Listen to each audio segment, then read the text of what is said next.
preguntaba sobre si esa gran indignación que sienten los colombianos, ¿por qué no se convierte en movilización? Y termina convirtiéndose en indiferencia. Y una indiferencia que, a pesar de todo lo que dicen las noticias, ya la gente no se quiere movilizar, la gente ya está triste en este tema. Y es una tristeza que uno siente en todo el país. Y por eso el esfuerzo de los que todavía tienen capacidad, leen, entienden lo que está pasando, tenemos que redoblar en esos espacios que nos decía la doctora Yadira, tenían que ser espacios de encuentro permanentes para poder generar lo que merecemos todos los colombianos. La pregunta es, ¿qué vamos a hacer? El gobierno presentó una reforma a la salud en el 2010, que fue una reforma cosmética, no fue de fondo, no fue estructural. Nosotros hicimos las denuncias respectivas en ese momento, de todas maneras las mayorías se impusieron y nos pasaron la aplanadora por encima. Y ahora el gobierno saca esta nueva reforma, o sea, tácitamente reconoce que fue un fracaso la anterior. Y estamos ante el reto, pero tengo que decirles que esta reforma también es cosmética, no es una reforma estructural. Y nosotros estamos tomando la decisión de hacer una ponencia negativa por 3 elementos principalmente. Yo quiero que ustedes los tengan claros por qué esos elementos, pero también les quiero decir que sí hay que hacer una reforma al sistema de salud. Lo que pasa es que no como nos lo están presentando, pero sí es necesario. El año pasado estaba en vilo la supervivencia del hospital a diciembre. No sé si el doctor Granada lo recuerda. Y de los recursos que se le quitaron a la salud pública, que quedaron congelados en el sistema, se presentó un proyecto de ley en noviembre para ser usados en tener liquidez para el funcionamiento de hospitales públicos. Y nos tocó que aceptar que sucediera, porque la inmediatez era la supervivencia de hospitales como el Hospital Universitario del Valle. Pero en el fondo, el problema estructural cada vez es más peligroso.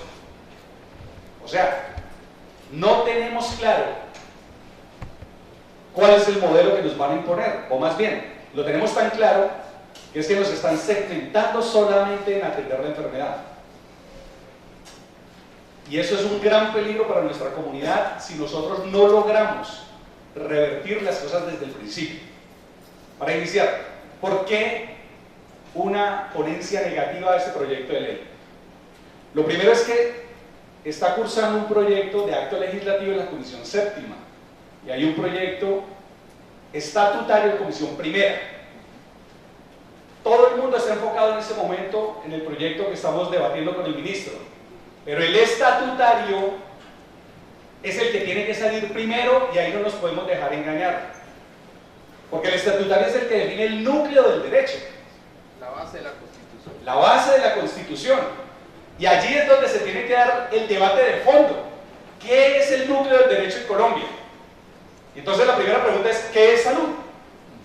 Y ahí nos vamos a encontrar con académicos que nos dicen que salud es agua potable, recreación, trabajo, infraestructura, prevención de la enfermedad, salud pública, prevención y promoción y atención de la enfermedad. Entonces, la pregunta es, ¿cómo lo vamos a delimitar?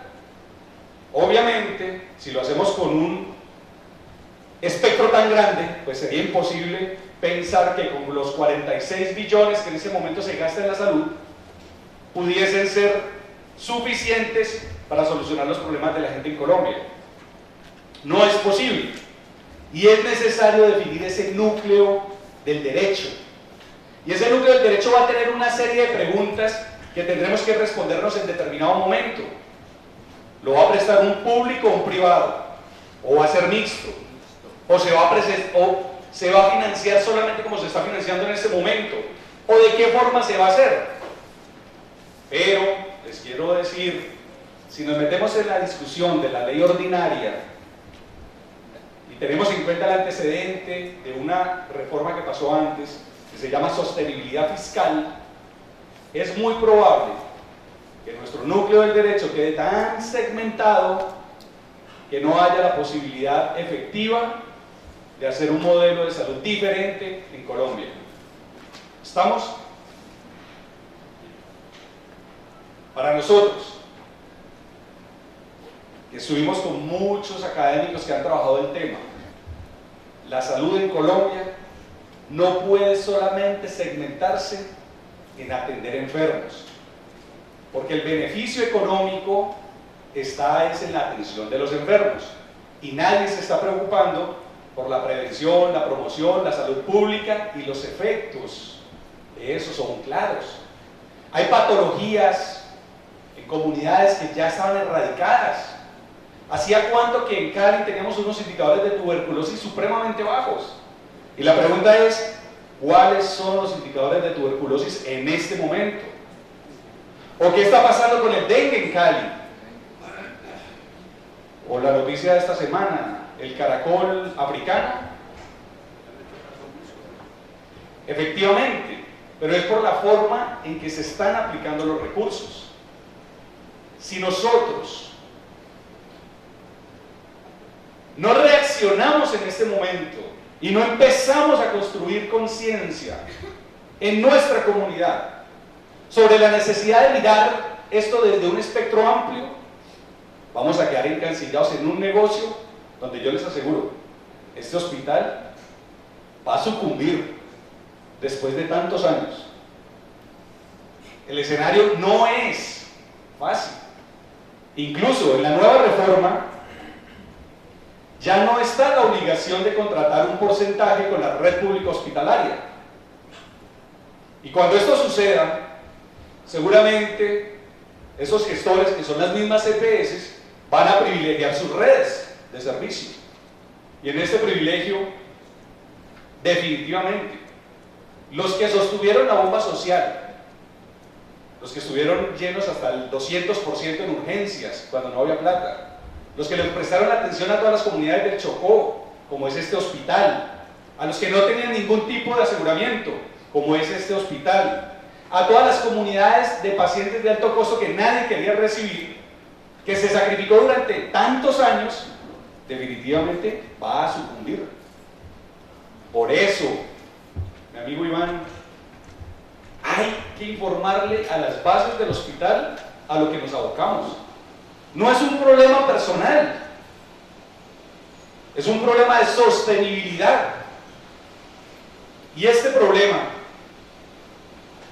no es solamente para el empleado de un hospital universitario en el país, es para la comunidad en general.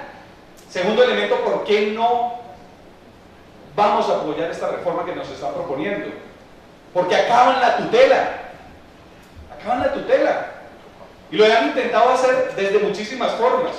El senador Robledo demostró que en el proyecto que se pasó por comisiones primera intentaban colocar un mecanismo que definitivamente acababa la tutela, porque la tutela procede cuando no hay mecanismos. En este proyecto de ley, en el que está en discusión en la comisión séptima, lo que hacen es que varían los principios de qué es la salud en Colombia. Aquí les tengo algunos ejemplos. Los principios. Progresividad. Entonces, es la gradualidad en la actualización de las prestaciones incluidas en los planes de beneficios. Yo les quiero contar, ustedes no van a encontrar artículos así de literales que digan se acaba con la tutela, ¿sí?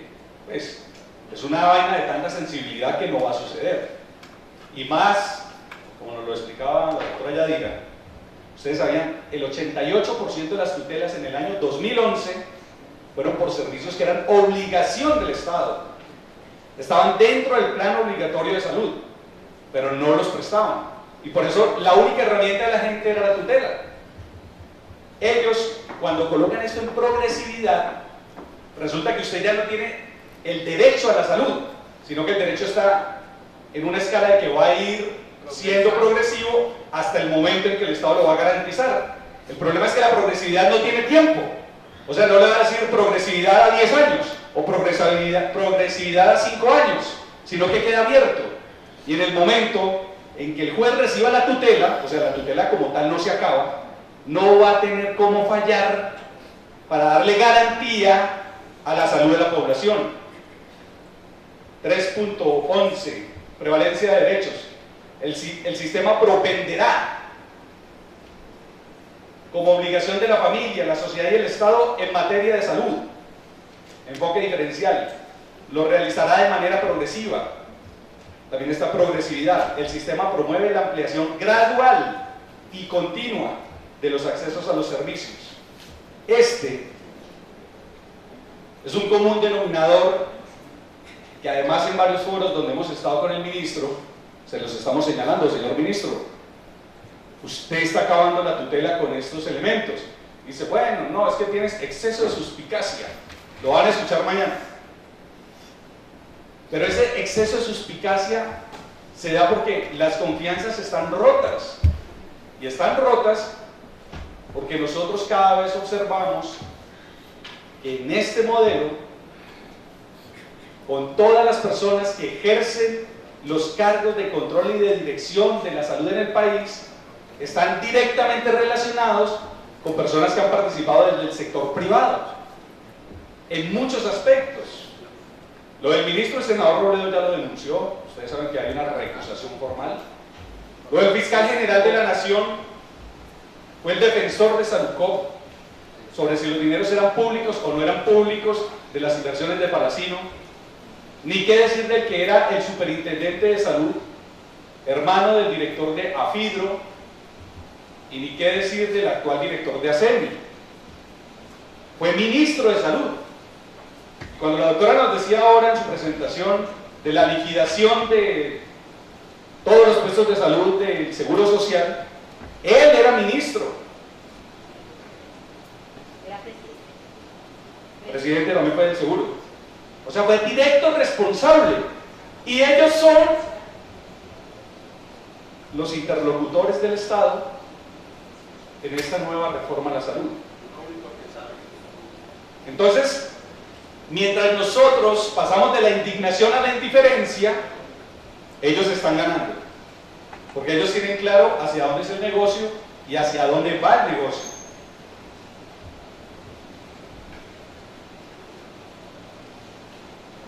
También nos vamos a oponer a esta reforma a la salud, es porque no hay un cambio estructural en el modelo de salud. O sea, las estructuras del modelo son iguales. Los cambios son cosméticos. Incluso, lo que puede estar pasando con Salucop, un ejemplo clarito. Después de las denuncias que pierden de las demandas sobre los 650.000 millones de pesos que le tenían que devolver al Estado, la superintendencia los interviene. Y mientras han estado intervenidos, en este año y medio último, se han liquidado todos los activos de Salucop. Y esos activos se han ido a pagar primero las acreencias de ellos en el exterior, en México, en otras partes. Y a los colombianos no nos han devuelto ni un peso de los 650.000 millones de pesos. Entonces, señores, ese modelo, y quiero ser muy consciente de lo que voy a decir en ese momento, hay que ponerle cuidado a los activos de Comeva. Ojo, ojo, y aguanto esculquis con el gerente que he hablado con él muchas veces. Exactamente lo mismo de Salucop. Y hay que ponerle cuidado a Humana Vivir. Señora, Sura. Porque en la medida en que ellos, de manera inmoral, porque no era ilegal, inmoral, hicieron la retención de la liquidez del sistema, ahora se van a presentar repotenciados, recargados para esta reforma. Esta reforma infiere el aumento de la población en la medicina prepagada y en seguros. y en los seguros. Son dos figuras muy parecidas. Y esto se da porque hacia allá está apuntando el modelo. Porque las barreras de acceso son tan grandes que lo que están buscando son nuevos nichos de mercado en la población que tiene capacidad de pago. Y realmente no estamos en la construcción de la garantía de la gente más humilde en este país. Señores, esta reforma definitivamente solamente va a fortalecer toda la red privada del país. Nosotros encontramos que muchísimos elementos, aunque suenan bonitos, como que la plata va a estar en una fiducia, como que se va a acabar la EPS, son cuestiones interpretativas, pero no están escritos en el proyecto de ley. O sea, lo dicen en los medios, pero no es real. Las funciones de los gestores son casi las mismas funciones de las EPS.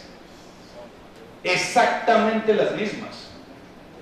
Si nosotros, Bueno, ¿qué vamos a hacer? si nosotros hubiésemos un Estado que estuviera pensando de forma nacionalista en esta reforma, yo sería partidario de que toda la plata que nos den las EPS, por todas las barreras que hicieron ante el sistema, nos entregaran toda esa infraestructura hospitalaria al país. Yo sería partidario de que esa infraestructura, de esas grandes clínicas privadas hermosas, que lo que nos dan es hotelería, porque el servicio del Hospital Universitario del Valle les da por la cabeza. Ustedes lo saben. Ustedes lo saben. Si pudiésemos tenerlo en función de la comunidad, sería una herramienta y un músculo para el desarrollo del país. Creo que en muchos aspectos hay que permitir la participación de los privados también. Mucha gente habla de sin ánimo de lucro. Yo no estoy tan de acuerdo con ese tema, porque yo creo que el ánimo de lucro permite que sean empresas que tengan puntos de equilibrio y que tengan rentabilidad. Lo que no puede ser es que ese punto de equilibrio se haga a costillas del sufrimiento de la comunidad, que fue lo que sucedió en los últimos años. Por eso, esta reforma la tenemos que acompañar con toda la comunidad, pero es informándolos a todos los pacientes, porque tarde o temprano vamos a tener la necesidad de un servicio de salud. Tarde o temprano todos vamos a tener que estar dependiendo de este sistema de salud, indiferentemente de que en ese momento podamos tener otros servicios que nos aseguren o nos reaseguren. Pero muchas otras personas de nuestras familias, de nuestra comunidad, no va a tener esa posibilidad. Y a ellos es a quienes nosotros estamos obligados a construir un sistema solidario, un sistema responsable y un sistema que definitivamente genere el ejercicio efectivo del derecho a la salud. Agnoldo, los taxistas en Cali no tienen ningún tipo de cobertura. Usted lo sabe, usted ha trabajado con ellos. Pero hay que buscar las garantías para ellos, igual que para la comunidad en Siloé. Y este proceso de estas grandes empresas que están en este momento, que van a sobrevivir, porque yo les puedo decir en qué termina esta película. Va a terminar con 3 o 4 grandes gestoras por departamento o por región, y va a terminar con unos acuerdos entre esas redes privadas con esa gestora, y van a quedar manejando las poblaciones y van a terminar satanizando a las estructuras públicas, y vamos a terminar en muy poco tiempo con terminar de finiquitar todos los hospitales públicos y centros de salud que quedan, así sean esos. Todavía son públicos. Y si nosotros permitimos eso, definitivamente vamos a quedar en el peor de los mundos. Seguramente con camas muy bonitas y con atención hotelera de excelente calidad, pero sin posibilidades de repensarnos como sociedad en nuestros ejercicios del derecho. Después de mucho tiempo, en la 1438, se está diciendo que se van a acabar con las cooperativas de trabajo asociado en todo el sector público, y que es una obligación que ya estaba en esa ley, y que supuestamente la reglamentación del ministro tenía que entrar ahora. Yo sobre ese tema me parece muy peligroso. Le voy a explicar por qué. En este momento la planta del hospital pueden ser 1.300 personas oficiales. ¿Cuántos? Públicos oficiales. ¿Cuántos? 1.300. 1.300, 1.400. 1.440. 1.400. ¿Y cuántos son de contratación? Por fuera de los que no venían a trabajar, que ya sacamos, los reales. 400, mire. 800. Estamos hablando casi del 40%. Si en este momento el hospital apropia esas 800 personas en planta, el hospital no da un mes para funcionar. O sea, necesitamos soluciones estructurales. No se dejen llevar por falsos espejos que nos quiebran el sistema de salud. Incluso, cuando yo vi que nuestra senadora del Valle, que ahora no es senadora, aprobó rápidamente esta propuesta, yo entendí el gran peligro que podía ser para una institución como esta. Ojo, mire, yo no quiero que ustedes se vayan con la idea hoy que estoy proponiendo un sistema solamente público, ni que estoy proponiendo solamente sin ánimo de lucro, ni que estoy proponiendo planta 100% oficial, ¿sí? Porque en este momento no es posible. Tenemos una restricción real, 46 billones de pesos en el sistema. Tenemos la segunda restricción, que es lo que nos dan al sector público. Ustedes saben que ya las transferencias no existen. Y tenemos la tercera, y es que este proyecto lo que quiere es que se compita en costo de tú a tú entre una institución como estas y la Clínica Valle del Lili. Yo le he dicho al ministro, sinceramente, que él no puede comparar lo uno con lo otro, y más con los antecedentes de las retenciones inmorales en el sistema, mientras la labor social se cargó acá, que no puede existir esa comparación. Si esa comparación la dejan, seguramente la contratación no va a terminar en esa institución, sino que va a terminar en Imbanaco o va a terminar en otras. Y si además usted le carga los costos de cooperativa, pues definitivamente apague y vámonos, ¿sí? Esa discusión tiene que ser de fondo, y esa discusión de fondo tiene que ser en lo que estábamos hablando desde el principio, desde la redefinición del núcleo del derecho. Y esa redefinición del núcleo del derecho es lo que nos tiene que identificar de dónde a dónde vamos con todo, y en dónde y a dónde va a ser la responsabilidad del Estado, y en dónde va a haber competencia libre. Si nosotros nos imponen ese modelo de competencia libre, no hay posibilidad. No hay posibilidad. Y no solamente va a estar en riesgo los 900 cargos que suponemos de personas que van a estar en planta, sino que va a estar en riesgo los 2.100 personas que viven de forma directa de este hospital, ¿sí? Por eso, esas discusiones no pueden ser tan a la ligera. Es que el ministro en ese momento pues ha dado dos declaraciones que me han llamado la atención. Una, que está pagando un karma estando el ministro de Salud, y la segunda, que es economista y que no sabe de salud. Es que para hacer esa evaluación necesitamos ponderar definitivamente los avances que se pueden tener desde instituciones como esta y desde las otras que no tienen investigación y que no tienen compromiso. Porque ustedes lo saben igual que yo, los pacientes que nadie atiende, los atiende esta institución, indiferentemente del costo. Quiero invitar nuevamente a que revisen el proyecto de ley. No se dejen llevar por las cuestiones interpretativas que no están en la ley, sino que definitivamente evaluemos definitivamente lo que está escrito, y por otro lado lo que no le están dando publicidad, que es el marco del núcleo del derecho en comisiones primeras. Muchas gracias.